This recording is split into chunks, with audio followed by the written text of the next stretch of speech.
47 ఏళ్ల కెరీర్, 700కు పైగా సినిమాలు, 100కు పైగా తెలుగు సినిమాలు, 6 అడుగుల అందగాడు, మార్షల్ ఆర్ట్ నిపుణుడు. ఎన్టీఆర్ తర్వాత దేవుడి పాత్రకు సరైనోడు దొరికాడ్రా అని అందరితో పేరు సంపాదించుకున్న వ్యక్తి. ఇంత ప్రొఫైల్ ఉన్న ఆ వ్యక్తి జీవితం పూలబాట కాదు. ఎన్నో అవమానాలు, ఎన్నో కష్టాలు, ఎన్నో కుట్రలు వెరసి వాటన్నిటిని ఎదుర్కొని మూర్తిభవించిన వ్యక్తిత్వం సుమన్ తల్వార్. ప్రముఖ సినీ యాక్టర్ సుమన్ తల్వార్తో 10 TV weekend podcast. Suman Talwar గారు నమస్తే సార్. నమస్కారం అండి. చాలా హ్యాపీగా ఉంది సార్ మీతో ఇంటర్వ్యూ చేయటం అనేది. ఎందుకంటే నేను చాలా పాడ్కాస్ట్ ఇంటర్వ్యూలు చేస్తూ ఉంటాను, పొలిటీషియన్స్ని కానీ మీలాంటి సెలబ్రిటీస్ని కానీ. But me profile is so different. ఎందుకంటే చాలా కష్టపడి వచ్చారు, అందులోనూ ఒక టాలెంట్తో సినిమా ఛాన్సెస్ మీకు వచ్చాయి. ఒక మార్షల్ ఆర్ట్స్ అంటే సుమన్, ఒక ఫైట్స్ అంటే సుమన్, అంతకు మించి మంచి అందగాడు అని. మరి ఇప్పుడు కూడా చాలా అందంగా కనిపిస్తున్నారు. ఏంటి మీ సీక్రెట్, మీ అందంకి సంబంధించి? సీక్రెట్ ఏం లేదు సార్, జెనెటిక్ అండి, అంతే అండి. ఓకే. అండ్ నేను మెయింటైన్ చేస్తానండి కొన్ని హ్యాబిట్స్, లైఫ్ స్టైల్. అంటే సినిమా ఫీల్డ్ అంటే కష్టపడాలి, నిద్ర ఉండదు, తిండి ఉండదు.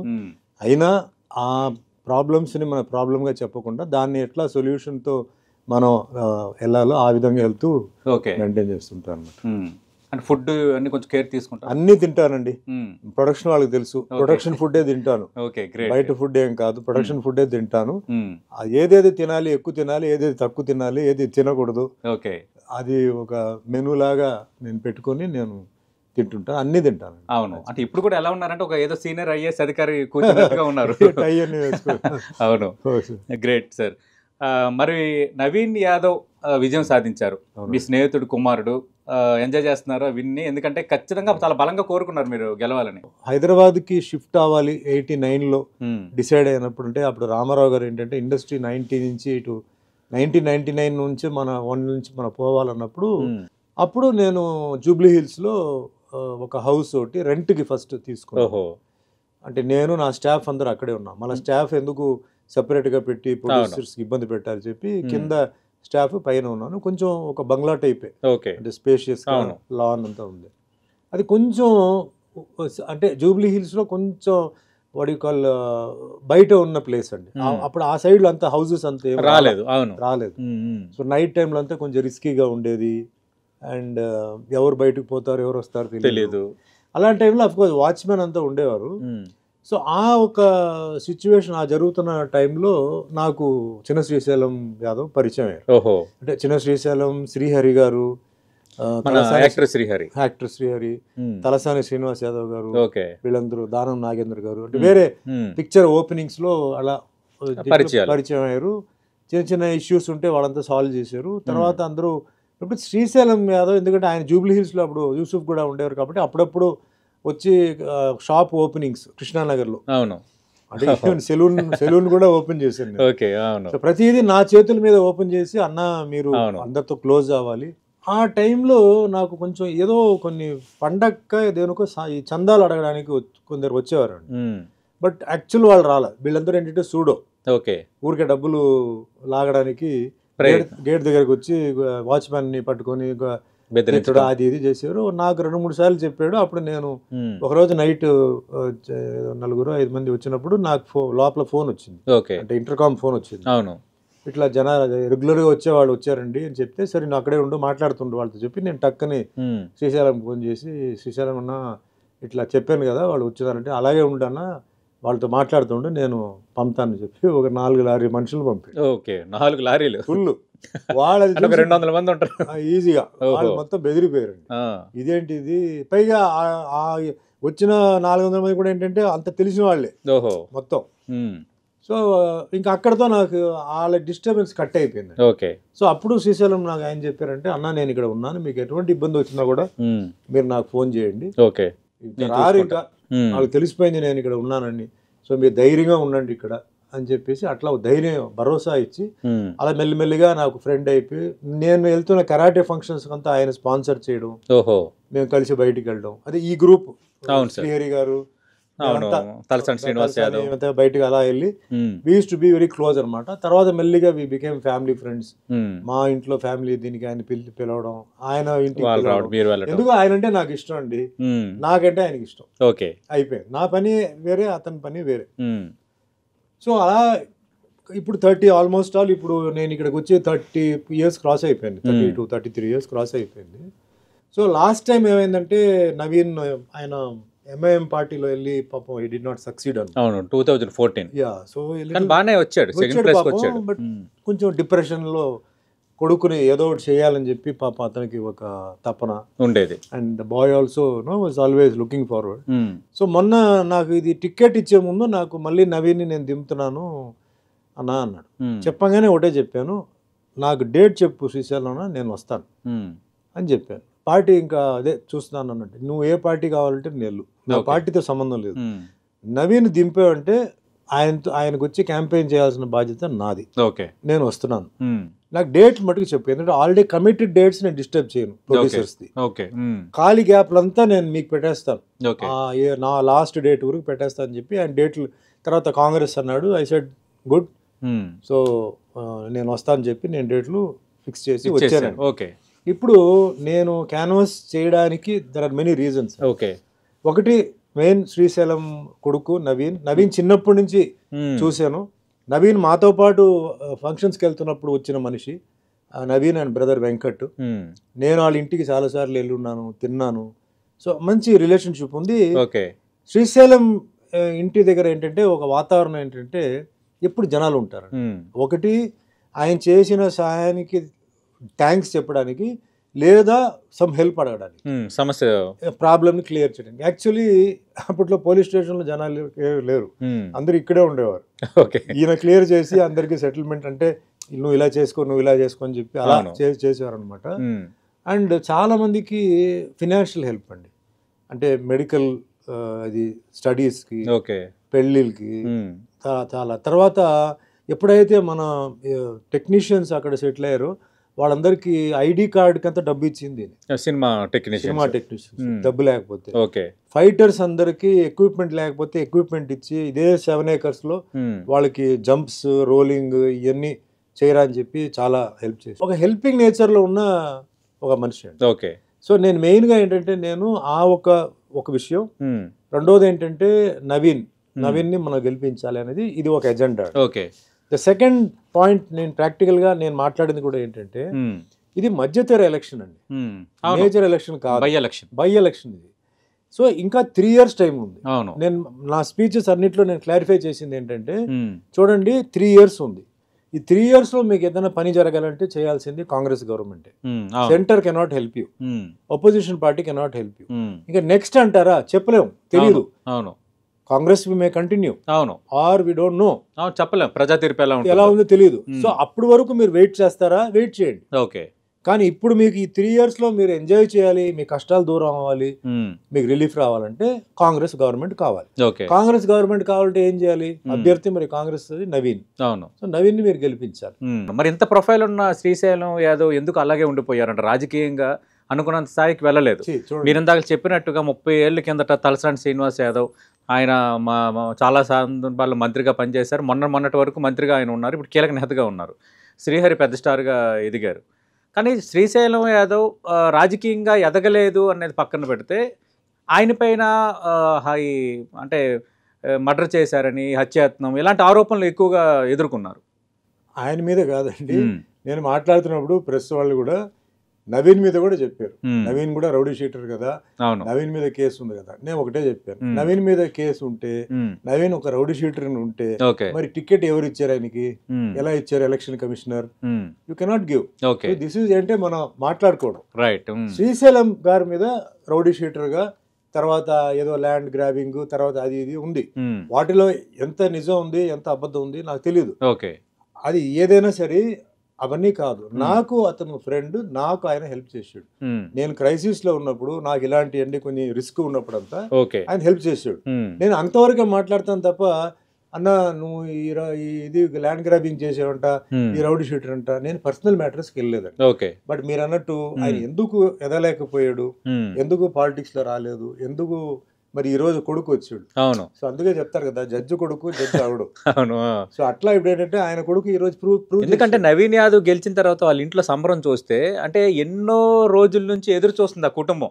అంటే మేము ఒక ఎమ్మెల్యే అవ్వాలనో, అంటే ఆ స్థాయి పదవి రావాలనో, వాళ్ళ కళ్ళల్లో అది కనిపించింది మాట. అంటే ఆయన కూడా మీ స్నేహితుడు శ్రీశైలం యాదవ్ కూడా కన్నీళ్ళు పెట్టుకున్నారు. అంటే బేటా నువ్వు సాధించావరా అని ఆయన చూసాం మనం. ఆనందం. అదంటున్నాను, ఇన్ని సంవత్సరాలు సిటీ రాజకీయాలతోని నడిబొడ్డున బాగా సంబంధాలున్న శ్రీశైలం యాదవ్ మిగతా లీడర్స్ లాగా ఎందుకు ఎదగలేకపోయాడు అనేది ఇప్పుడు అది it's a matter of time అండి. Right. I'm seeing politics from MGR. అవును, ఆ టైం నుంచి కరుణానిధి ఎంజీఆర్ నుంచి నేను అక్కడి నుంచి చూస్తున్నాను. ఓకే. సర్ప్రైజింగ్ గా ఉంటుంది. వీడు ఎట్లా గెలిచాడు, వీడికి ఏం తెలుసు పాలిటిక్స్, వీడు ఎక్కడ తిరిగాడు, వాడు విన్ అవుతాడు, ఎంపీ అవుతాడు, తర్వాత వాడు సెంట్రల్ మినిస్టర్ కూడా అయ్యాడు. It's matter of time regarding పదవి, పొజిషన్ అనమాట. అండ్ సుమన్ గారు, అంటే మీకు ఏంటి రాజకీయాలపై క్లారిటీ తక్కువ, ఎందుకు అంటే తెలుగుదేశం పార్టీలో చేరారు మీరు, ఆ తర్వాత మళ్ళీ బయటకు వచ్చారు, తెలంగాణ ఉద్యమానికి మద్దతు తెలిపారు, తర్వాత భారతీయ జనతా పార్టీ, అంతకన్నా ముందు Bharatiya Janata Party, first TDP with వాళ్ళు బీజేపీతో జాయిన్ అయ్యారు వాజ్పేయి గారితో. తర్వాత ఇద్దరు ఓడిపోతే వాళ్ళు సెపరేట్ అయిపోయారు, తర్వాత సైలెంట్ గానే ఉన్నారు. అప్పుడు కాంగ్రెస్ పార్టీ వచ్చింది, బట్ నేను ఐ డెంట్ జాయిన్ పాలిటిక్స్. అప్పుడు నేను షూటింగ్ అవి నేను చేస్తూనే ఉన్నాను. తెలంగాణ ఎప్పుడైతే వచ్చిందో నేను అప్పటికే హైదరాబాద్, ఎందుకంటే 89లో నేను ఇక్కడికి వచ్చాను. తెలంగాణ ప్రజలు నన్ను చాలా బాగా చూసుకున్నారు. అందరూ ఒక రకంగా మాట్లాడారు చెన్నైలో, బట్ ఇక్కడ ఉల్టాగా నన్ను అక్కుని చేర్చుకున్నా, ఒక పెద్ద నాన్నలాగా, ఒక అన్నయ్య, తమ్ముడు, మామయ్య అంటే క్లోజ్గా. తర్వాత షూటింగ్, అవుట్డోర్ షూటింగ్స్ అంతా అప్పుడు క్యారవన్ కల్చర్ ఇంకా రాలా. అప్పుడు అందరూ చాలా మంది ఇల్లు ఇచ్చి మధ్యాహ్నం భోజనం చేయడం, వాళ్ళ ఇంట్లో పడుకోవడం, వాష్రూమ్ వాడడం, సో ఒక బాగా ఎఫెక్షనేట్గా చూసుకున్నారండి. ప్లస్ నేను చూసింది ఏంటంటే కొంచెం అన్యాయం జరుగుతుంది, న్యాయం జరగాలి అని ఒక ఫీలింగ్ రావడంతోనే నేను అప్పుడు ఏంటంటే ఎవరా వస్తారు ఈ కాజ్ కోసం అన్నప్పుడు కేసీఆర్ గారు రావడం, టీఆర్ఎస్ పార్టీ రావడం. సో అప్పుడు నేనేంటంటే పార్టీలో నేనేం జాయిన్ అవ్వాలా. అవును, బట్ ఎక్కడ వచ్చింది అప్పుడు, ఎందుకంటే తెలంగాణ ఉద్యమానికి ఇంత ఇండస్ట్రీ నుంచి ముందుకు వచ్చి సపోర్ట్ చేశారు మీరు, మీకు టీఆర్ఎస్ లో చేరమని అలాంటి ఆఫర్స్ ఏమైనా వచ్చాయా? ఎందుకంటే బాగా ప్రచారం జరిగింది సుమన్ కూడా పోటీ చేయబోతున్నారు అని. అది నాకు తెలియదండి, బట్ అందరికీ తెలుసు. హరీష్ రావు గారు అక్కడ మన మియాపూర్లో హైటెక్స్ దగ్గర ఒక పెద్ద ఆయన మీటింగ్ పెట్టినప్పుడు, నేను యుఎస్కి వెళ్తున్నప్పుడు నాకు సడన్గా పిలిచారు, సుమన్ మీరు రావాలంటే. నేను టికెట్ ట్రిప్ని క్యాన్సిల్ చేసి నేను హైటెక్ సిటీలో వెళ్ళి కింద నేల మీద కూర్చొని వాళ్ళు వంట వార్పు కార్యక్రమం చెప్పి పెట్టారు. నేను దాంట్లో పాల్గొని వెళ్ళాను. అలాగే చాలా ప్లేసెస్లో వెళ్ళాను. చాలా మందికి తెలుసు టిఆర్ఎస్ పార్టీలో నేను ఎక్కడెక్కడ ఎలా మాట్లాడాను తెలంగాణ కోసం అన్నీ తెలుసు. బట్ నాకు పార్టీలో జాయిన్ అంటే ఒక పొలిటికల్ పొజిషన్ అనేది నాకు ఇది లేదని ఇంట్రెస్ట్ నాకు లేదు. టీఆర్ఎస్లకు వెళ్ళలేదు, మళ్ళీ కాంగ్రెస్కి కనెక్ట్ అయ్యారు. కాంగ్రెస్ కనెక్ట్ అవడానికి కారణం వచ్చి చిన్న శ్రీశైలం యాదవ్ అండి. ఓకే, నాకు ఫస్ట్ కాంగ్రెస్ కండువా పెట్టింది శ్రీశైలమే. ఒక చిన్న మీటింగ్ లో మాట్లాడాము. నేను ఒకటే చెప్పాను, కాంగ్రెస్ పార్టీ సభ్యత్వం తీసుకున్నారు? తీసుకోలేదు, I not taken. Okay, I came and I vote and I supported. Plus నేను రేవంత్ రెడ్డి గారి గురించి, కాంగ్రెస్ పార్టీ గురించి కూడా నేను చెప్పడం అన్ని చెప్పి, దీంట్లో ఏమి రెండు పడవలో రెండు కాలు అవుట్ రైట్ అండి. ఓకే, జనాలు ఏదైనా అనుకోండి, నేను కాంగ్రెస్ పార్టీలో ఏమేమి ప్లస్ పాయింట్స్ ఉన్నాయి, because Congress party is the only party which can support Hindu, Muslim, Christian, Sikh, Parsi and Buddhist and Jains. No party can support everybody. Every party has got some little bit of difference అంతా ఉంది. So అలాంటి clarities అన్ని నేను ఇచ్చాను. సరే, మీరు తమిళనాడులో చాలా మహానేతలను చూశారు, మన తెలుగుకు వచ్చేసరికి సినిమా ఇండస్ట్రీ నుంచి ఎన్టీ రామారావు ముఖ్యమంత్రిగా అయ్యారు. మళ్ళీ ఆ తర్వాత ఇప్పుడు ఈ తరంలో పవన్ కళ్యాణ్ డిప్యూటీ సీఎంగా ఇప్పుడు పనిచేస్తున్నారు. మరి అది ఆయన సినిమా ఇండస్ట్రీ నుంచి వచ్చి రాజకీయం చేస్తున్నారు. పవన్ కళ్యాణ్ పనితీరు చూసినప్పుడు మీకు ఏమనిపిస్తుంది? దాని పనితీరుపై మీ కామెంట్ ఏంటి? ఫస్ట్ అందరూ అండర్ ఎస్టిమేట్ చేశారు లైఫ్లో. నాకు ఎప్పుడు నేను నేర్చుకున్న కొన్ని విషయాలు ఏంటంటే, never underestimate the other person, never overestimate you. Be confident but don't be overconfident. Okay, this is my policy అనమాట. సో అందరూ అప్పుడు ఏంటంటే, ఫస్ట్ టైం పవన్ కళ్యాణ్ వచ్చినప్పుడు అందరూ గేలి చేశారు, వీడియో ఏంటి, వీడియో వస్తాడు, అది ఇది అని చెప్పారు. Unfortunately he lost. బట్ ఆయన దాంతో వదల్లా. ఆయన మళ్ళీ గ్రౌండ్ తయారు చేసి మళ్ళీ ఏమేం చేయాలో, ఎలా చేయాలో, అపోజిషన్ పార్టీ ఎక్కడెక్కడ మైనస్ ఉందో అవన్నీ పట్టుకుని ఆ టైంలో చంద్రబాబు నాయుడు గారితో జాయిన్ అవడం, చంద్రబాబు నాయుడు గారు జైల్లో ఉన్నప్పుడు ఆయన వచ్చి స్టేట్మెంట్ ఇవ్వడం, సపోర్ట్ ఉందని. అండ్ మెయిన్గా ఆయన అభిమానులు బలం ఆయన చూపించి తయారుగా వచ్చాడు. ఆయన టైం వర్కౌట్ అయింది. బట్ నేను అనుకోవడం ఏంటంటే ఆయన డిప్యూటీ సీఎం అవుతాడు, ఆయనకి ఆ పొజిషన్ వస్తుందని చెప్పి బహుశా ఆయన కూడా ఆయన ఊహించుండు. ఆయన ఎప్పుడూ ఒకటే చెప్పేవాడు, నన్ను శాసనసభలో కూర్చోవడానికి నాకు ఒక్కసారి అవకాశం ఇవ్వండి, ఇవ్వండి అని చెప్పేవారు. సో దిస్ ఇస్ టైం అండి. నేను చాలాసార్లు నేను చెప్పాను, టైం నమ్ముతాను. టైం ఇప్పుడు ప్రూవ్ అయింది.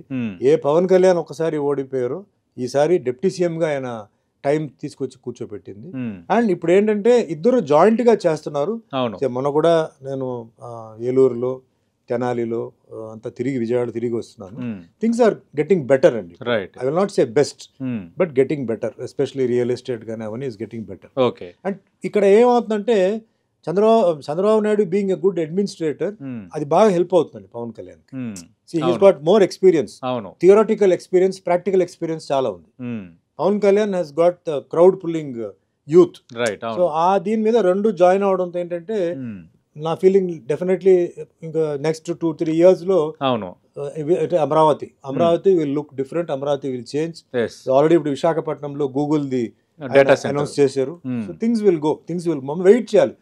వెంటనే మనం కమెంట్ చేసి తప్పు చెప్పకూడదు. అవును, అంటే రాజకీయాల్లో మరి అదే ఆయన బ్రదర్ చిరంజీవి సక్సెస్ కాలేకపోయారు ఒక రకంగా, బట్ పవన్ కళ్యాణ్ సక్సెస్ అయ్యారు, ఒక డిప్యూటీ సీఎం అయ్యారు. దీనిపై మీరేమంటారు? టైం అండి, ఈయనకి రాసి పెట్టి ఉంది. Okay, right.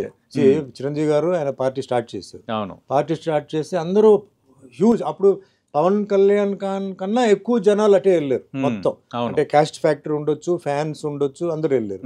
హీ వన్ దాంట్లో, but he could not win totally. Party did not win. So తర్వాత ఆయన కాంగ్రెస్లో విలీనం అవడం, దాని తర్వాత ఆయన he became a central minister. అవును. సో యాజ్ ఆఫ్ నౌ ఏంటంటే అంతవరకు ఉంది. సో ఫ్యూచర్ ఏంటి, నెక్స్ట్ ఏంటి అనేది తెలియదు. అవును, బట్ ఈయన ఏంటంటే వన్ లీప్ అనమాట, డైరెక్ట్ లీప్. డిప్యూటీ సీఎంగా ఆయన్ని నామినేట్ చేయడం అది టైం అండి. అడవిలో ఉన్న మనిషిని కూడా తీసుకొచ్చి రాజా చేస్తున్నారు. అది నా నమ్మకం. ఓకే, పవన్ కళ్యాణ్ సనాతన బోర్డు పెట్టాలని ఫైట్ చేస్తున్నారు, దానిపై మీ కామెంట్ ఏంటి? లేదు, నేను బేసిక్లీ అండి, నేను పుట్టింది పెరిగింది చెన్నైలో అండి. I'm Hindu family. Okay. So Hindu అంటే నాకు చాలా ఇష్టం, నేను చాలా రెస్పెక్ట్ ఇస్తాను. బట్ సేమ్ టైం మిగిలిన మతాన్ని, మిగిలిన వీళ్ళని కూడా నేను గౌరవిస్తాను. ఎందుకంటే చెన్నైలో నేను, అందరికీ తెలుసు, ఆ కాలనీలో మేము పుట్టి పెరిగిన వాడిని. నా పక్క ఇల్లు ముస్లిమ్స్ అండి. వాళ్ళ ఇంట్లో అందరూ అమ్మాయిలు ఉండేవారు, అంటే చిన్న చిన్న పిల్లలు. నేను వాళ్ళ ఇంటికి నేనే కొడుకు అనమాట. సో వాళ్ళ ఇంట్లో నేను పెరిగాను, అంటే భోజనం చేశాను. ఎందుకంటే మా అమ్మగారు అప్పుడప్పుడు టూర్స్కి వెళ్ళేవారు. మా అమ్మగారు వచ్చి కాలేజ్ ప్రిన్సిపల్, నాన్నగారు ఎప్పుడు టూర్స్లో ఉండేవారు, నేను ఒంటరిగా ఉండేవాడిని. అప్పుడు వాళ్ళు వచ్చి మేము చూసుకుంటామండి, ఎందుకు మీరు భయపడతారని చెప్పేసి వాళ్ళ ఇంట్లో నేను పెరిగాను.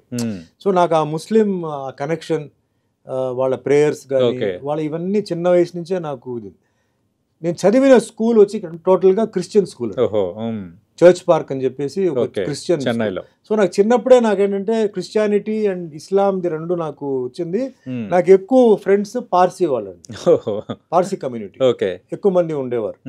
సో నాకు చిన్న వయసులో ఏంటంటే నాకు ఆ సెక్యులర్ ఫీలింగ్, నాకు అదంతా ఉండేది. బట్ అది okay. But as a Hindu నేను ఐ లవ్ హిందూయిజం, బికాజ్ హిందూయిజంలో ఎన్నో విషయాలు ఉన్నాయండి, and it's a way of life అండి. And I will protect Hinduism, but నేను ఐ రెస్పెక్ట్ అదర్ రిలీజన్స్. అంటే Suman Talwar is secular. 200% secular. That is what I said. Congress party is a secular party. They do not have అది ఇది ఎక్కువ తక్కువ మనం అనుకోవడం చెప్పుకోవడం ఉంది. కానీ ఈరోజు కాంగ్రెస్ పార్టీ మీద ఒక బ్లేమ్ ఉంది. ఏంటంటే వాళ్ళు ముస్లిమ్స్ సపోర్ట్ చేస్తున్నారు, క్రిస్టియన్స్ సపోర్ట్ చేస్తున్నారు. మరి ఇప్పుడు ఉన్న సీఎం ఆయన ఏంటి, క్రిస్టియనా ముస్లిమా? మరి ఎంతో మంది ఉన్నారు, వాళ్ళందరూ మరి క్రిస్టియనా ముస్లిమా? No, they are all Hindus. మరి దే ఆర్ ఆల్ కంటిన్యూయింగ్. ఇప్పుడు దేశంలో పాలిటిక్స్ అట్లా లేవు కదా సుమన్ గారు, అంటే ఒక రకమైన డివిజన్ వచ్చేసింది, అదే నడుస్తుంది సార్. ఇప్పుడు politics will not be permanent అండి. There is nothing called permanent politics అంటూ లేదు. నేను అందుకే చెప్తాను, స్టేట్మెంట్ అనేది ఈ రోజు చెప్పింది రేపు ఉండదు. ఈ రోజు నైట్ ఒక స్టేట్మెంట్ చెప్తారు, రేపు మార్నింగ్ మారిపోతుంది. నెవర్ టేక్ ఇట్ సీరియస్లీ అండి. ఇప్పుడు ఎలక్షన్ దీనికి ఒక ఎజెండా ఉంటుంది, ఎలక్షన్ అయిన తర్వాత ఇంకోటి మనం అనుకుంటాం, అదేంటి ఎలక్షన్ టైం అలా మాట్లాడాడు, ఇప్పుడేంటి ఇలా మాట్లాడు, అదే politics. Never take it serious. I will not say మీరు హిందూయిజమే ఫాలో అవ్వాలి, హిందూయిజమే great. No, all many religions one god అండి. ఇది నా పాలసీ. అంటే మీరు వెంకటేశ్వర స్వామిగా వేశారు, శ్రీరాముడిగా వేశారు, అంటే ఎన్టీఆర్ తర్వాత ఆ పాత్రలకి కొంత న్యాయం చేస్తున్నారని ఒక టాక్ కూడా వచ్చింది. మీకు ఇష్టమైన దేవుడు ఎవరంటే ఏం చెప్తారు సార్? యాక్చువల్గా నాకు ఫ్రాంక్గా చెప్పాలంటే చిన్నప్పుడు నాకు పెద్ద రిలీజన్ భక్తి అదంతా ఉండేది కాదండి. ఇయర్లీ తిరుపతికి వెళ్ళడం, షిరిడికి వెళ్ళడం, ఇలా టెంపుల్స్కి వెళ్ళడం తప్ప నాకేం పెద్ద దేవుడి మీద పెద్ద భక్తి అలాంటిది లేదు. సరే, మా కులదేవత శివుడు మాకు. Okay sir. సో గ్రామ దేవత వచ్చేసి మాకు నాగదేవత. సో ఇలా అన్నీ ఉన్నాయి. ఇవన్నీ తర్వాత కొంచెం ఫెయిత్ పెరిగింది. కొంచెం ప్రాబ్లమ్స్ వచ్చినప్పుడు దేవుడు గుర్తొస్తాడు. అంతే మనుషులు ఏం చేయలేకపోతారు, ఏం చేయలేదు దేవుడా అట్లా కొంచెం వచ్చింది. నిజమైన టర్నింగ్ పాయింట్ నాకు నిజమైన ఇది ఎప్పుడు వచ్చిందంటే అన్నమయ్యలో ఎప్పుడైతే ఈ క్యారెక్టర్ వచ్చిందో అప్పుడు నేను చేయను అన్నానండి. నేను చేయలేనండి, నాకు వద్దు, నాకు ఎన్టీఆర్ గారు చేసిన తర్వాత నేనేంటి, అబ్బా ఆయనతో మనం పోల్చుకోలేము, నన్ను వదిలేయండి అన్నాను. అప్పుడు డైరెక్టర్ రాఘవేంద్ర గారు, అశ్విని దత్ గారు, దొరసామరాజు గారు ఇంత ప్రొడ్యూసర్స్ ఇంటికి వచ్చి మాట్లాడి, లేదు సుమన్ మేము చూసాం, ఇప్పుడు జనరేషన్ నువ్వే కరెక్ట్, నువ్వే చేయాలి అది అని చెప్తే చెప్తా అని చెప్పి నైట్లో నాకు కొన్ని డ్రీమ్స్ వచ్చింది, పాజిటివ్ డ్రీమ్స్ వచ్చింది, చేశాను. చేసిన ఫస్ట్ డే గెటప్ వేయగానే అందరూ నాకు నమస్కారం పెట్టారు, చాలా మంది కాళ్ళకి దండం పెట్టారు. So that was a good sign అన్నమాట. అంటే అపియరెన్స్ ఉంది చూసారా, ఇక్కడ మార్కులు వచ్చేసింది. ఇంకోటి ముఖ్యమైన విషయం, దాంట్లో మీసం తీయమన్నారు. మీసం తీస్తే కొందరు బాగుంటారు, కొందరు బాగుంటారు, ఇదో డౌట్ నాకు. బట్ మీసం తీసేసి గెటప్ వేసి కిరీటం పెట్టి ఆభరణాలన్నీ వేసిన తర్వాత చూస్తే నాకే అబ్బా బాగుందా అని నేను ఫీల్ అయ్యాను. బట్ మనం బయట చెప్పకూడదు చెప్పి నేను సైలెంట్గా ఉండి, నేను మేకప్ వేసుకుని సెట్కి వెళ్ళినప్పుడు అందరూ లేచి నమస్కారం, కొందరేమో సాష్టాంగా కాలు మీద పడ్డం, అంటే జెన్యున్ గా, బిల్డప్ కాదు, జెన్యున్ గా ఫీల్ వచ్చేసింది. తర్వాత ఇంకా షూటింగ్ లో అందరూ చూసి అంటే అప్రిషియేట్ చేయడం, సీన్స్ మేము చేయడం, తర్వాత ఫస్ట్ కాపీ వచ్చిన తర్వాత మేము సినిమా చూసాం, అప్పుడు అందరూ ఫ్లాట్ అయిపోయారు. అసలు నిజంగా ఇప్పుడు ఈ జనరేషన్ కి మీరే అండి వెంకటేశ్వర స్వామి. సరే release first 2-3 days flop, talk బాగాలేదు. దాని తర్వాత పికప్ అయ్యి ఇంకా అది ఎక్కడికి వెళ్ళిపోయింది. ఈ రోజు మార్నింగ్ కూడా నేను ఫ్లైట్లో దిగినప్పుడు నేను దిగి వెళ్తున్నాను, 3 లేడీస్ వచ్చి సుమన్ గారు అన్నారు. తిరిగాను, సార్ ఒక సెల్ఫీ తీసుకోవచ్చా అన్నారు. తీసుకోండి అన్నాను. మీరు సుమన్ కాదండి, మీరు శ్రీనివాస్ అండి అన్నారు.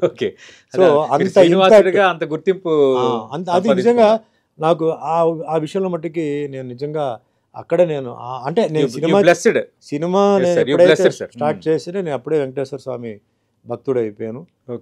ఏదైనా బాస్ ఆయనే, ఏదైనా నా మైండ్కి ఒక థాట్ వస్తుందంటే ఆయనే. తర్వాత రామదాస్లో రాముడు క్యారెక్టర్, దాని తర్వాత సత్యనారాయణ స్వామి అని చెప్పి సినిమా, దాంట్లో దేవుడి క్యారెక్టర్ అన్ని అయిపోయింది, ఏం లేవు ఇంకా.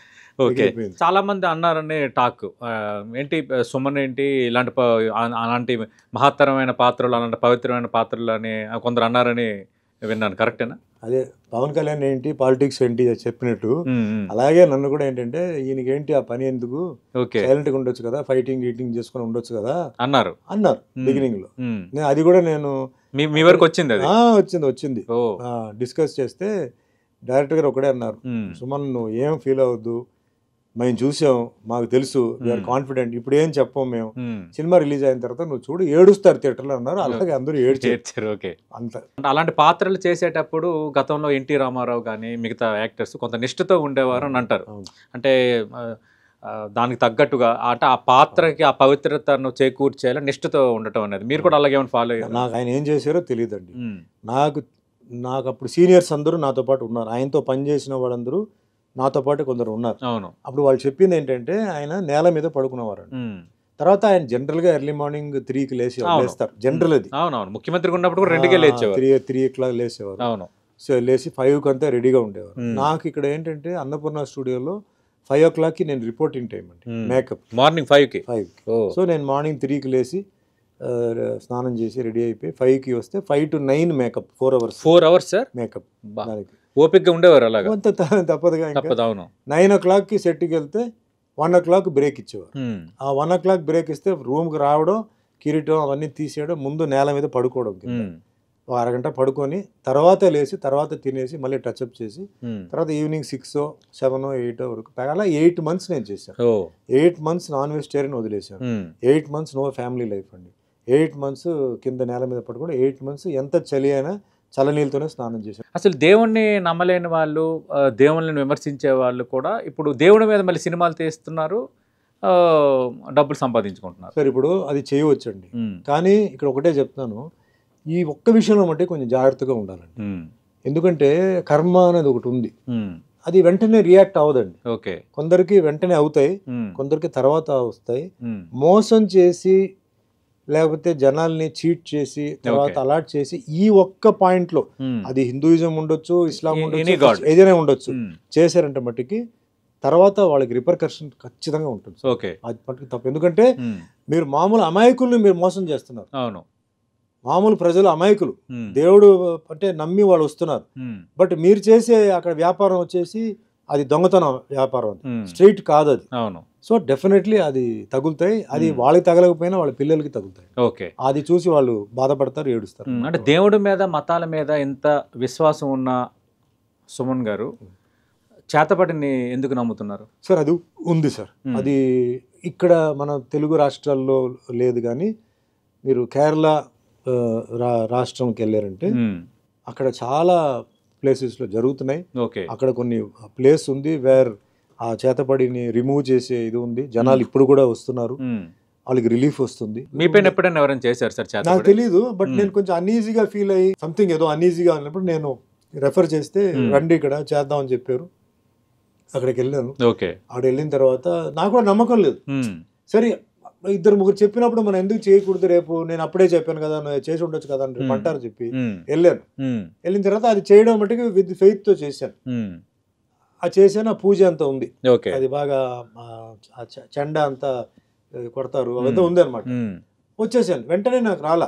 అప్పుడు నేను అడిగాను, ఏమండి మీరు మరుసటి రోజే అడిగాను, ఏంటండి మీరు చేయమంటే చేశాను, నేను ఖర్చు పెట్టాను కదా లేదంటే, వాళ్ళు కూడా అన్నారు, ఏమండి ఈ రిలీజ్ ఎట్లా ఉందంటే డాక్టర్ దగ్గరికి వెళ్తే టాబ్లెట్ తీసుకుంటే ఒక టైము, ఇంజక్షన్ తీసుకుంటే ఒక టైము, సిరప్ తీసుకుంటే ఒక టైము, అట్లా ఉంటుందండి ఇది. బట్ ఖచ్చితంగా ఏదో సమ్ 30 days 60 days లోపల మార్పు రావడం కాదు, మీకు బెటర్మెంట్ కూడా వస్తుంది. ఏదైతే బ్లాకేజెస్ ఉన్నాయో, ఏదైతే బ్లాక్ చేసి అడ్డంకులు ఉన్నాయో అవన్నీ మీకు క్లియర్ అయ్యి మీకు వస్తాయండి అని చెప్పారు. అలాగే నాకు జరిగింది, ఫలితం వచ్చింది. అది నేను నమ్ముతాను. అసలు చేతబడులు దెయ్యాలు ఇదంతా ఉట్టి ట్రాష్ అని కొందరు చెప్తుంటారు, జన విజ్ఞాన వేదిక వాళ్ళ అభిప్రాయం, వాళ్ళు ఎవరైతే ఎక్స్పీరియన్స్ చేసారో వాళ్ళకే తెలుస్తుంది సార్. అంటే ఈ మధ్య దేవుళ్ళ మీద ఎక్కువగా సినిమాలు వస్తున్నాయి సార్, మనం చూసాం. ఆదిపురుషు, కల్కి, తర్వాత హనుమాను, తర్వాత మిరాయి, ఇప్పుడు మహేష్ బాబు శ్రీరాముడిగా ఎస్ఎస్ రాజమౌళి సినిమా కూడా వస్తున్నాయి. ఇలా రావడం మంచిదండి, ఎందుకంటే ప్రజల్లో ఏంటంటే కొంచెం ఈ నెగటివ్ ఇవన్నీ పోయి కొంచెం ఫెయిత్, అంటే హిందూయిజం అని కాదు, ఇప్పుడు వాళ్ళు హిందూ క్యారెక్టర్స్ చేస్తున్నారు కాబట్టి హిందూస్కి ఏంటంటే ఒక రకమైన పాజిటివ్ ఫీలింగ్ రావడం. ఈవెన్ నా ముస్లిం అభిమానులు, క్రిస్టియన్ అభిమానులు కూడా అన్నమయ్య సినిమా చూసి కూడా చాలా మంది వచ్చి ఎంత బాగున్నారండి అన్నమయ్య దీంట్లో, ఎంత చెప్పిన వాళ్ళు ఉన్నారు.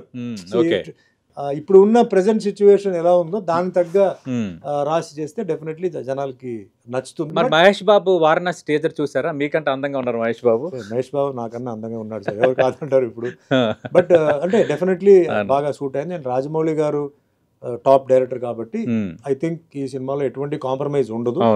సో దానికి ఏమే మాక్సిమం ఇప్పుడు ఏఐ వచ్చేసింది, సో సీజీ ఉంది, అన్ని ఒక ఆడియన్స్ లో ఒక ఎక్స్పెక్టేషన్ ఉంది.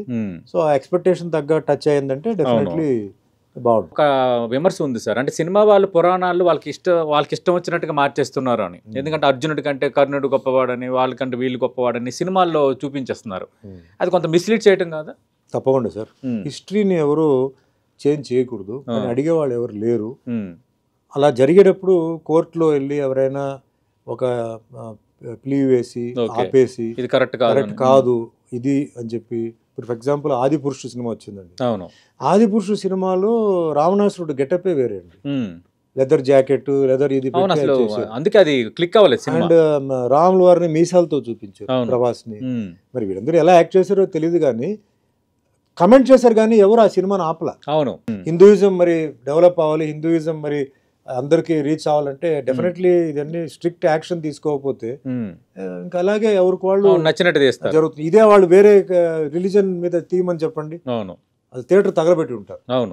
మన హిందువులు కాబట్టి వీ కెప్ట్ క్వైట్, ఎందుకంటే వీఆర్ సాఫ్ట్. సార్ ఇప్పటివరకు చాలా అంశాలు మాట్లాడాం. ఇక మీ ప్రొఫైల్, మీ కెరీర్ విషయంలో చూస్తే అసలు ఏంటి సార్, మీ నాన్నగారు అమ్మగారు ఏం చేసేవారు, నాన్నగారు యాక్చువల్లీ హీ స్టడీడ్ లా అండి, లా లా లా చేశారు. కానీ ఆయన తర్వాత ఏంటంటే ఇండియన్ ఆయిల్ కార్పొరేషన్లో మేనేజర్గా జాయిన్ అయ్యి తర్వాత ఒక మంచి జనరల్ మేనేజర్ లెవెల్కి వచ్చారు. మదర్ కూడా ఏంటంటే ఎంఏబిటి చేశారు, లెక్చరర్గా జాయిన్ అయ్యారు. బట్ రిటైర్ అయినప్పుడు ఆల్మోస్ట్ ఆల్ వైస్ ఛాన్సలర్ ఆ పొజిషన్కి వచ్చి రిటైర్ అయ్యారు. సో రెండు ఎడ్యుకేషన్ ఇదే, సినిమా ఫీల్డ్కి సంబంధం ఏమీ లేదు. అలాగే గ్రాండ్ ఫాదర్ కూడా ఏంటంటే లీగల్గా public prosecutor and father side అంతా పోలీస్ డిపార్ట్మెంట్లో ఉన్నారు. ఇప్పుడు కూడా నా కజిన్స్ అందరూ పోలీస్ డిపార్ట్మెంట్లో ఉన్నారు. కర్ణాటకలో లేడీస్ అండి, ఏసీపీ డీసీపీ వాళ్ళు ఉన్నారు అన్నమాట. నేను ఒక్కడనే సినిమా ఫీల్డ్కి వచ్చాను అనమాట. మీరు ఎంతమంది సార్ పిల్లలు? అంటే ఓన్లీ వన్. అండ్ నా వైఫ్ శిరీష అండి, మన డివి నరసరాజు గారు ఆయన గ్రాండ్ డాటర్ అనమాట. సో నాకు ఒక డాటర్ అఖిలజ ప్రత్యూష అని, ఆవిడ ఎంఎస్సి హ్యూమన్ జెనెటిక్స్ మణిపాల్లో చదివింది and she got a gold medal అనమాట. Great sir. సో ఆ లైన్లో వెళ్ళి షీజ్ భరతనాట్యం డాన్స్. పిల్లలు ఇటు వచ్చే అంటే సినిమా ఇండస్ట్రీ ఏమి నేను కష్టపడుతుంది చూస్తుంది ఆవిడ. ఓహో, అంటే మరి ఇంక లేదు మీతోనే ఇంకా ఎండ్. డాన్స్లో ఆవిడకి బాగా ఇంట్రెస్ట్ ఉంది.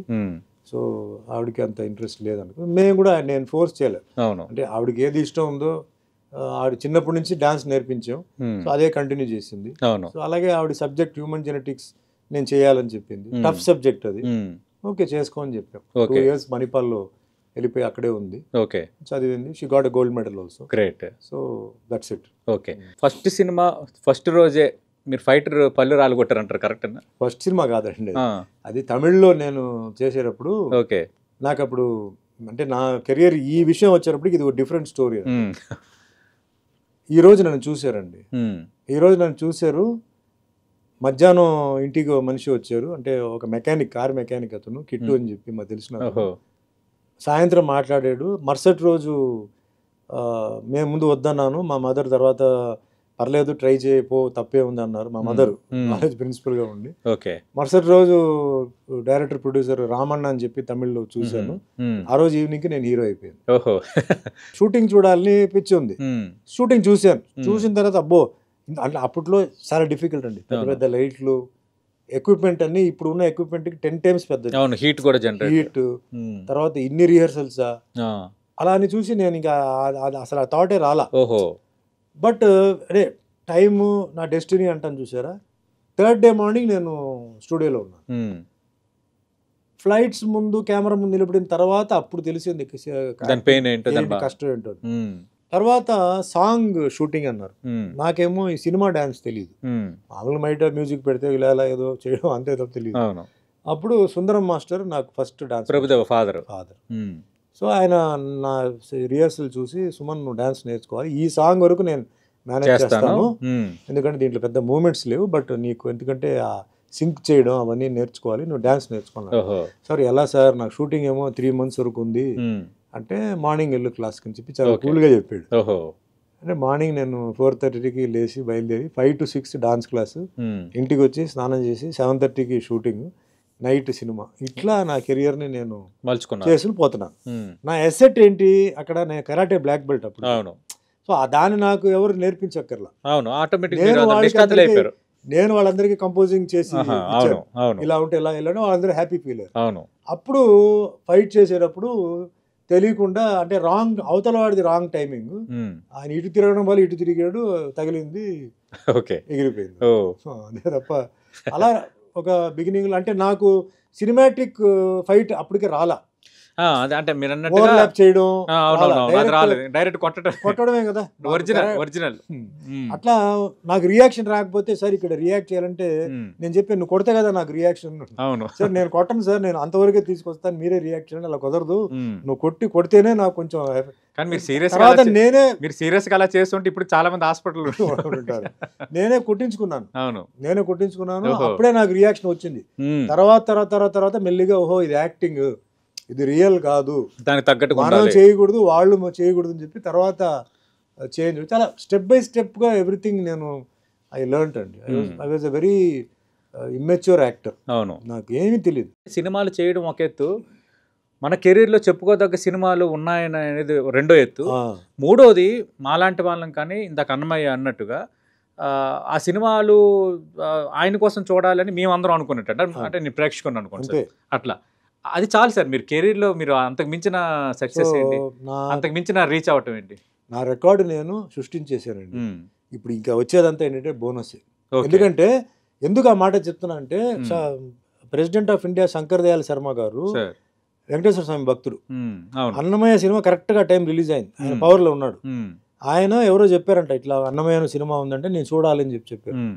ప్రింట్ తెప్పించన్నాడు. ప్రింట్ వెళ్ళిన తర్వాత వెంకటేశ్వర స్వామికి ఎవరు యాక్ట్ చేశారు ఆయన కూడా రమ్మని చెప్పండి, ఆయన ఎప్పుడు వస్తాడో అప్పుడే చూద్దాం అని చెప్పి చెప్పేశాడు. నాకు అక్కడి నుంచి కాల్ వచ్చింది. సో యాజ్ ఎ స్టేట్ గెస్ట్గా నేను అక్కడికి వెళ్ళాను. I sat with the President of India. Great. Not for 5 minutes. For 2.5 hours I cinema sat with అయినంత him. వరకు. I had breakfast, I had lunch, I had tea. Great అంటే president of India నాకు half day నాకు ఇచ్చాడు sir. చాలు. అంతగానే recording ఏం కావాలండి. అవును. సుమన్ గారు అంటే 84-85 టైంలో ఏ సౌత్ ఇండియన్ స్టార్ అందుకోని రెమ్యునరేషన్ దాదాపు 4 నుంచి 5 లక్షల వరకు అందుకునేవారు అంటారు, వాస్తవేనా? లేదండి, ఇట్స్ రాంగ్ న్యూస్ అన్నమాట. నేను ఎందుకు డిఫెండ్ చేస్తున్నానంటే నాకు బిగినింగ్ స్టేజ్లో నా ప్రొడ్యూసర్ అంటే ఫస్ట్ తమిళ్ ప్రొడ్యూసర్ అంటే సినిమా ఫీల్డ్ గురించి తెలియదు కదా, అవును, ఆయన ఒకటే చెప్పాడండి, నీ రెన్యూమరేషన్ని నువ్వు పెంచొద్దు, ఓహో, నీ రెన్యూమరేషన్ పెరుగుతాయి, నీ రెన్యూమరేషన్ పెరిగిన రెన్యూమరేషన్ నీకు వస్తాయి. ఎందుకంటే మార్కెట్లో ఏం జరుగుతుందో నీకు తెలియదు, ఓకే, ఎంత కలెక్షన్ వస్తుంది ఎంత పోతుంది నీకు తెలియదు. నీకు కలెక్షన్ ఉన్నప్పుడు నీకు డిమాండ్ వస్తుంది, నీకు అక్కడ సినిమా కలెక్షన్ లేనప్పుడు నీకు రాదు. సో నువ్వుగా డిమాండ్ చేసావంటే ప్రొడ్యూసర్స్ రారు. నీ క్యారెక్టర్, నీ స్టోరీ, నీకు డైరెక్టర్ ఎవరు అని అంతవరకు అడుగు. సో నేను అప్పటి నుంచి ఏంటంటే ఆ డిసిప్లిన్ని, సెట్లో ఆ డివోషన్ని, ఆ డెడికేషన్ని అది మెయింటైన్ చేస్తూనే ఉన్నాను. ఎప్పుడు నేను అడగలా, ఎప్పుడు హైయెస్ట్ రెమ్యునరేషన్ అని చెప్పి నేను ఫీల్ అవ్వలేదు. ఎందుకంటే నేను పెద్ద సినిమాలు చేసాను, చిన్న సినిమాలు కూడా చేశాను. అంటే అప్పట్లో ఓన్లీ పెద్ద సినిమాలు పెద్ద డైరెక్టర్ కూడా చేయాల. యాక్చువల్లీ నాకు హిట్స్ కూడా వచ్చిందేమో చిన్న డైరెక్టర్స్ తోనే, అంటే అప్కమింగ్ డైరెక్టర్స్ తో. నాకు పెద్ద డైరెక్టర్స్ తో నాకు పెద్ద అవకాశాలు రాలేదు. చిన్న డైరెక్టర్స్ తోనే నాకేంటంటే హిట్స్ నేను ఇచ్చాను, రిపీట్ చేశాను. ఫర్ ఎగ్జాంపుల్ కాట్రగడ ప్రసాద్ గారు ఉన్నారు, ఆయనతో నేను 7-8 సినిమాలు చేశాను. 7-8 సినిమాలు అన్ని వేరే వేరే డైరెక్టర్స్ కొందరే రిపీట్ అయ్యారు. ఇప్పుడు నేను రెన్యుమరేషన్ ఎక్కువ అడిగి ఉంటే డెఫినెట్లీ ప్రొడ్యూసర్కి ఇబ్బంది కదా, వాళ్ళని రిపీట్ చేయరుగా, ఆటోమేటిక్ మనకు అవకాశాలు తగ్గిపోతాయి.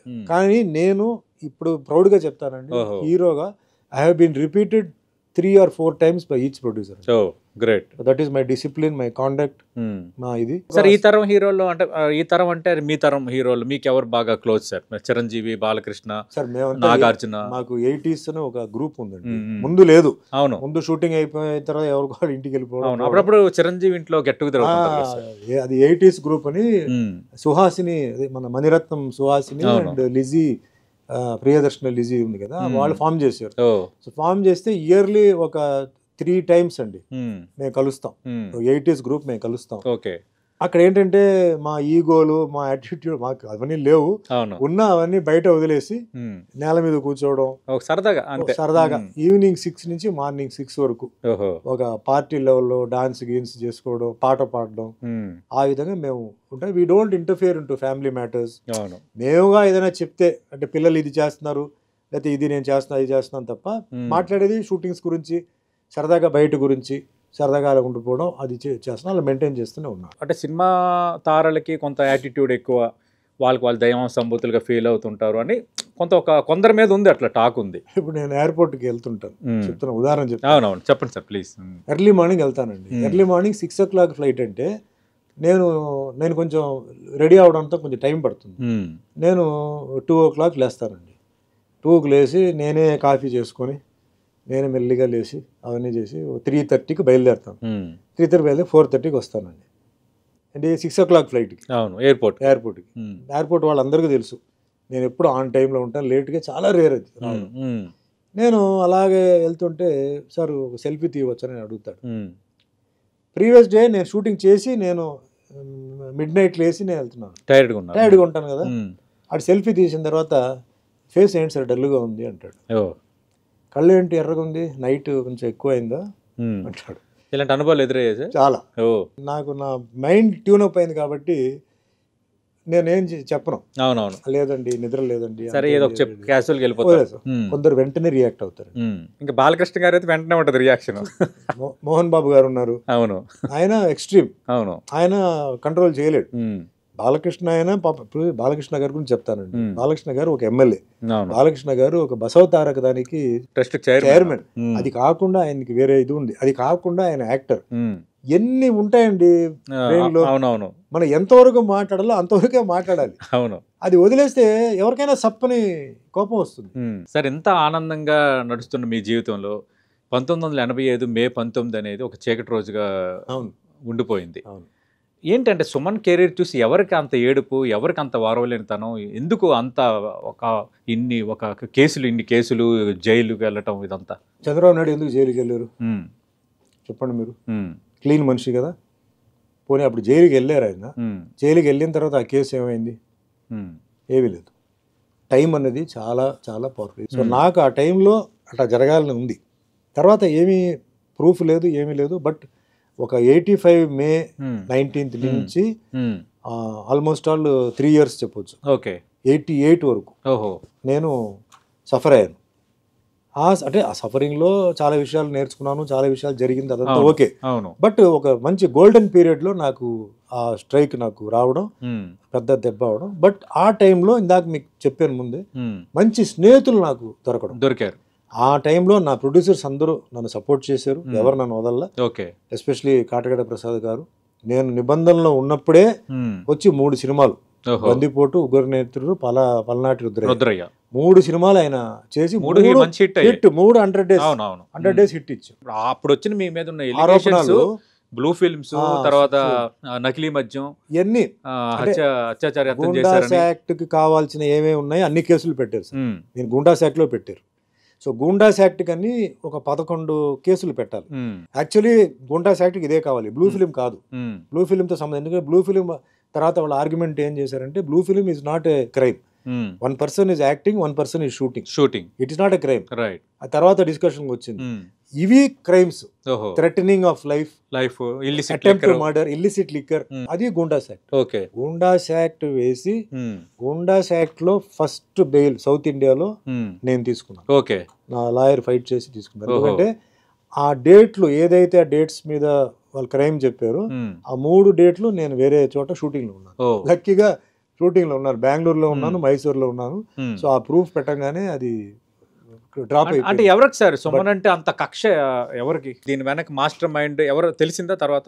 యాక్చువల్లీ అది వేరే మా వేరే ఒక ప్రాబ్లం ఉంది, ఉమ్, సినిమాస్ ఇండస్ట్రీకి సంబంధించింది కాదు. ఓకే. అంటే సినిమా- ఏంటి సార్, అంటే కుటుంబ తగాదాలు అలాంటివి అది ఏమైనా ఉన్నాయా? మా ఫ్రెండ్ వాళ్ళు ఏదో సమ్ లవ్ అఫేర్ అండి, ఉమ్, అదేదో జరిగింది. అది అందరికి తెలుసు, అక్కడ ఓహో. తమిళనాడులో అందరికి తెలుసు, ఇక్కడ తెలియదు. ఉమ్. తమిళనాడులో తెలుసు. అప్పుడు వాళ్ళు కొంచెం స్ట్రాంగ్ పీపుల్, వాళ్ళు చేశారు. మిమ్మల్ని ఇచ్చే అంటే మీరు మీ ఫ్రెండ్ తరపున గట్ట ఉన్నారా? మేము 10 అంటే జనరల్గా ఒక 5-6 మంది ఉంటాం కదా. అవునవును. ఆ 5-6 మందికి ఎఫెక్ట్ అయింది. ఓహో. ఆ మిగిలిన వాళ్ళు న్యూస్ రాలా. ఉమ్, నేను సెలబ్రిటీ కాబట్టి బయటకు వచ్చింది. ఉమ్, ఆ మిగిలిన వాళ్ళు కూడా సేమ్ ఇదే ప్యాటర్న్ లో కొన్ని డ్యామేజెస్ జరిగింది. ఓకే. తర్వాత మాకేమీ సంబంధం లేదు తెలిసి ఉమ్, తర్వాత వాళ్ళు తప్పు అయిపోయిందండి, ఇంకా మేము ఈ కేసు ప్రెషర్ మేము పెట్టము, మీరు ఏం కావాలంటే మీరు చేసుకోండి అన్నారు. But it was not that easy. Um, ఎందుకంటే ఇప్పుడు నా డాక్యుమెంట్ సైన్ చేసింది చీఫ్ సెక్రటరీ, అవును. Home secretary, um, DGP. Um, so మళ్ళీ వాపస్ తప్పు అయిపోయిందండి ఓకే. అంటే అది ఇబ్బంది కదా అది. అవును. సో అది కొంచెం టైం పట్టింది. Hmm. ఆ ప్రాసెస్ అన్ని కొంచెం, అది కేస్ కంబషన్ అంటారు, అవును. లీగల్ టర్మ్స్ కంబషన్ అంటారు.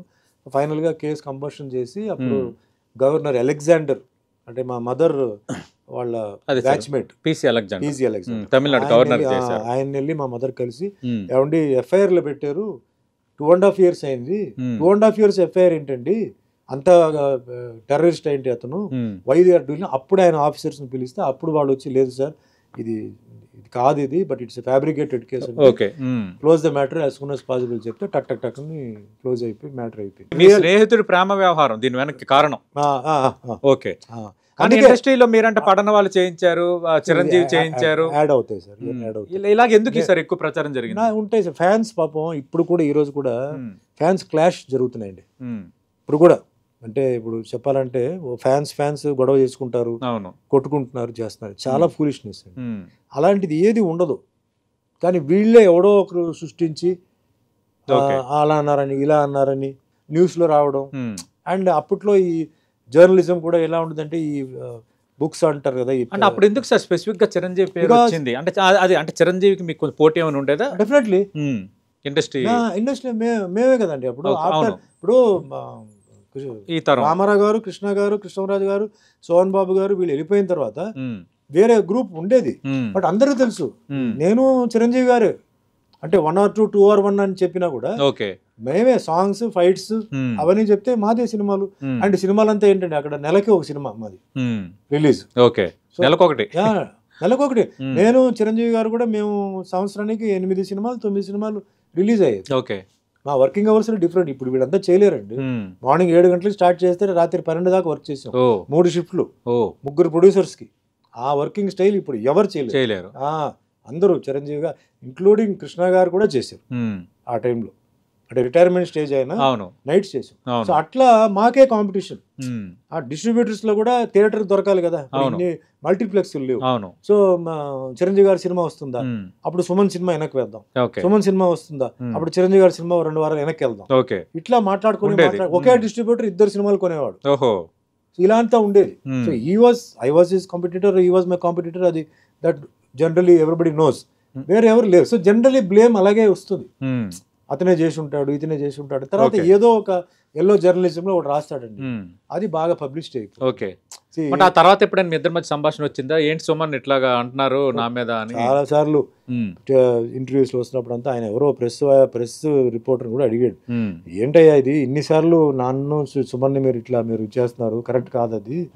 మేము ఇది అంత మంచి ఫ్రెండ్స్, మేము కలుస్తుంటాం, మాట్లాడుతుంటాం, అలా మీరు చేయడం అది కరెక్ట్ కాదని చెప్పి ఆయనే మందలించాడు కూడా చాలా మంది. అంటే అప్పటికే హీరో ఇమేజ్ వచ్చేసింది, మీకు ఒక స్టార్డమ్ ఉంది. మరి అంటే అలాంటి ఇమేజ్ ఉన్న వ్యక్తిని జైల్లో పెట్టారు. ఎట్లా అంటే అక్కడ వాతావరణాన్ని ఇబ్బందికరం కదా, వాళ్ళు అందరూ మిమ్మల్ని చూడాలనుకోవటం, మిమ్మల్ని కలవాలనుకుని అలాంటి ప్రయత్నాలు చేసి ఉంటారు కదా ఏదండి జైల్లో మీరు ఆ ఇమేజ్లో? అప్పుడు లేదండి, ఎందుకంటే అప్పుడు అందరూ కొంచెం అప్పుడు ఆ సిచ్యువేషన్ అర్థం చేసుకున్నారు. కానీ బయటకు వచ్చిన తర్వాత అందరూ వచ్చారండి. నేను రిలీజ్ అయ్యి బెయిల్లో నేను వెళ్ళాను కదా, బెయిల్ వెళ్ళినప్పుడు నేను ఫస్ట్ మధురైలో ఉన్నాను ఒక 6 months. అప్పుడు అందరూ వచ్చారు, అక్కడ మా అభిమానులు అందరూ వచ్చారు. అంటే నక్సలైట్లు ఉన్న బ్యారక్ లో కూడా మీరు ఉన్నారని? లేదు, అది జైల్లో ఉన్నప్పుడు దానికి స్పెషల్ ఇది అంటారు, అది స్పెషల్ కాదు. అది యాక్చువల్లీ అది క్లోజ్డ్ ప్రిజన్ అంటారు. ఆ క్లోజ్డ్ ప్రిజన్ లో ఏంటంటే టెర్రరిస్ట్, నక్సలైట్స్ అలాంటి వాళ్ళు ఉంటారు. వాటిలో నన్ను పెట్టారు. పెడితే నాకు అక్కడ మీకు ఇబ్బంది అనిపించలేదా, టెర్రరిస్టులు నక్సలైట్ల మధ్య నన్ను పెట్టారు? నాకు అక్కడే బాగానే ఉన్నాను. వాళ్ళు నాతో మాట్లాడడం చేయడం. సార్ యాక్చువల్గా జైల్లో ఉన్న వాళ్ళందరూ చెడ్డవాళ్ళు కాదండి. పరిస్థితి వల్ల డాక్టర్స్ ఉన్నారు, ఇంజనీర్స్ ఉన్నారు, టీచర్స్ ఉన్నారు. నేను షాక్ అయ్యాను. ప్రొఫెసర్స్ ఉన్నారు. వాళ్ళ జీవితంలో ఏదో ఒక చిన్న ఇబ్బంది వల్ల వాళ్ళు వెళ్ళారు తప్ప, అంటే వాళ్ళే ఉన్నారని కాదు, వేరే వాళ్ళు ఉన్నారు, వాళ్ళ అవసరం కోసం వాళ్ళు తప్పులు చేశారు. తర్వాత కరుణానిధి గారు అప్పుడు ఆయన అపోజిషన్ లీడర్, ఆయన జైలు పెట్టారు. ఆయన పెట్టినప్పుడు సుమన్ మట్టికి ఎందుకు క్లోజ్ ప్రిజన్ లో పెట్టారు, ఆయన మామూలు వార్డులో పెట్టాలి కదా, ఎందుకు పెట్టారు అని చెప్పి ఆయన కొన్ని గొడవ చేశాడు. ఆయన డాక్టర్ నా మదర్ స్టూడెంట్, కనిమొళి నా మదర్ స్టూడెంట్. అడిగితే అప్పుడు వాళ్ళు కొంచెం భయపడిపోయి ఇది ఇష్యూ అవుతుందని చెప్పేసి అప్పుడు వాళ్ళు తీసుకొచ్చి నన్ను మామూలు వార్డులో పెట్టారు. మళ్ళీ మామూలు వార్డు వచ్చిన తర్వాత అది ఒక ఎక్స్పీరియన్స్. అంటే ఎవ్రీడే అప్పట్లో, అంటే ఇప్పట్లో అయితే ఆయన అంటే A1 ఇట్లా అంటారు సార్, అంటే వాళ్ళకి ప్రత్యేక గది, వాళ్ళకి ఒక fan, normal food, no fan, light అంతా ఉండేది. మీరు అన్నది ఏంటంటే అది ఆల్రెడీ ఇప్పుడు ఏంటంటే కొంచెం టాప్, ఇప్పుడు సీఎం లెవెల్ అలాంటి వాళ్ళు వచ్చినప్పుడు వాళ్ళు అడగాలి, నాకు ఇది ఫెసిలిటీ కావాలి. కోర్టులో అడిగితే కోర్టు వాళ్ళు అక్కడ లేకపోతే వాళ్ళు ఇస్తారు, హెల్త్ రీజన్స్ కోసం. మెయిన్ గా ఏజ్, హెల్త్ రీజన్స్ కోసం, medical and comforts and diet, అది వాళ్ళు ప్రూవ్ చేయాలి. వాళ్ళకి సమ్ ప్రాబ్లమ్స్ ఉన్నాయి, నార్మల్ ఫుడ్ వాళ్ళు జైల్ ఫుడ్ తినలేరని చెప్పి చెప్తే వాళ్ళు ఇస్తారు. అంటే సుమలత, సువాసిని ఆ సమయంలో చాలా హెల్ప్ చేశారని మీరు 1-2 ఇంటర్వ్యూల్లో అన్నారు. అంటే మిగతా అంటే హీరోలు ఎవరు రెస్పాండ్ అవ్వలేదు సార్, సుమన్ మంచివాడు అని అట్లా? ఓపెన్ గా వచ్చింది వీళ్ళే అండి. సుమన్ మాకు తెలుసు, మేము సుమన్తో చేసాం, సినిమాలు చేసాం. సుమన్ అలాంటి వాడు కాదు, ఆయన తలుచుకుంటే ఆయన రేంజే వేరే. ఆయన అలాంటి చీప్ ట్రిక్స్ కి పోవాల్సిన అవసరం లేదు కూడా. పైగా మంచి డబ్బులు ఆయనకి సంపాదిస్తున్నాడు, ఇలాంటి చీప్ ట్రిక్స్ చేయాల్సింది కాదు. ఇది ఏదో ఒక కుట్ర, ఆయన టైం బాగాలేదు, ఆయన త్వరగా రావాలని చెప్పేసి నాకు స్టేట్మెంట్ ఇచ్చింది, ఆన్ రికార్డ్ ఉంది సుమలత అండ్ సుహాసిని. మిగతా వాళ్ళు మరి వాళ్ళందరూ అంటే భయపడిపోయి బిహైండ్ ద స్క్రీన్ చేశారో ఏమో నాకు తెలియదు. బయట ఎవరు మద్దతు తెలపలేదు. బయట ఎవరు ఓపెన్ ఓన్లీ ఒక వ్యక్తి మటుకు నేను మర్చిపోనండి. అది ఎవరంటే, నేను జైలు నుంచి బయటకు వచ్చిన తర్వాత నైట్ రిలీజ్ అయ్యాను, అక్టోబర్ 2, అక్టోబర్ 1. మరుసటి రోజు నేను మధురైకి వెళ్ళాలి. మార్నింగ్ వచ్చి మోహన్ బాబు గారు ఒక పూలదండ పెట్టుకొని గేట్ దగ్గర ఉంచున్నారు. గేట్ లాక్ చేసి పెట్టాం. ఎర్లీ మార్నింగ్ వచ్చారు 6:30కి, దండ పెట్టుకుని ఉంచున్నారు. మా మామగారు చెప్పారు, ఆవిడకి తెలియదు ఎవరేంటి అనేది. ఎవరో మోహన్ బాబు అంట, హీరో అంట వచ్చినారంటే, పిలవని చెప్తే పాపం వచ్చి పూలదండ వేసి, బాబా ఆశీర్వాదాలు నీకు ఉంటాయి, మీ మదర్ కూడా బాబా డివోటీ, నేను కూడా డివోటీ, ఖచ్చితంగా మళ్ళీ నీకు అన్ని మామూలు అవుతాయి సుమన్, డోంట్ వరీ అని చెప్పి ధైర్యంగా వెళ్ళిన మనిషి అతనే. అదే మాదిరిగా పెళ్లి రోజు ఎర్లీ మార్నింగ్ 5 o'clock వచ్చి, నేను పెళ్లి మండపంలో ఉంటే 2 స్పెషల్ దండలు తీసుకొచ్చి, ఈ 2 దండలు మీరు వేసుకోవాలి, ఫోటో నాకు కావాలి, నేను ప్రచారానికి వెళ్తానని చెప్పేసి వెళ్ళారండి. సో ఆ విషయంలో నిజంగా చెప్పాలంటే, నాకు ఎవరంటే మోహన్ బాబు గారు నాకు ఫస్ట్ వచ్చి చేసింది. మరి బిహైండ్ తెలియదు, ఓపెన్ గా వచ్చింది ఆయన అంతే కదా. ఏదో ఆయన ఒకసారి డిసైడ్ అయిపోతే ఇంకా కేర్ చేయడానికి ఆయనే చెప్పుకోవాలి. అవునవును. సుమన్ గారు, అది ఆర్మీకి ల్యాండ్ ఇచ్చారని, అది యాక్చువల్లీ కార్గిల్ జరిగినప్పుడు అండి, అందరూ డొనేషన్స్ ఇచ్చారు, కార్గిల్ చనిపోయిన వాళ్ళకి అది ఇది చెప్పి ఇచ్చారు. సో అప్పుడు ఏం చేయాలి మనం, ఇప్పుడు నేను 1,00,000 ఇస్తే ఇంకోటి 1,10,000 ఇస్తే అదే పెద్దది అవుతుంది. అప్పుడు నా వైఫ్ వచ్చేసి ఏం చెప్పిందంటే, ఏమండి మనం ల్యాండ్ 175 acres ల్యాండ్ ఉంది, అది యాక్చువల్గా మేము ఏంటంటే ఒక అవుట్డోర్ స్టూడియో ప్లస్ ఒక హెల్త్ రిసార్ట్ అండి. అంటే ఆల్టర్నేటివ్ ట్రీట్మెంట్, అంటే మెడిసిన్స్ అని లేకుండా హోలిస్టిక్ ట్రీట్మెంట్ ఈ విధంగా చేయాలి. అంటే అలాంటి వాతావరణం ఉంటేనే అది వర్కౌట్ అవుతుంది, పొల్యూషన్ ఉండకూడదు, అంతే కొంచెం దూరంగా చేద్దాం అని చెప్పి అనుకుని కొన్నాం. అది లిటిగేషన్లో ఉంది. అప్పుడు ఆ ల్యాండ్లో 100 acres ల్యాండ్, 175 దాకా వస్తుంది. ప్రాపర్ ల్యాండ్ చెప్పాలంటే ఒక 100 acres వస్తుంది, ఇట్లా అప్ అండ్ డౌన్ ఉంటుంది, వ్యాలీస్ లాగా ఉంటుంది. అది అనౌన్స్ చేయండి మన సైడ్లో చేద్దామని చెప్పి అప్పుడు నేను అనౌన్స్ చేసి, ఇంకా పెండింగ్ ఉంది, still the case is going on the court, but even today once the matter is over, the first thing will be we're giving it to the defence.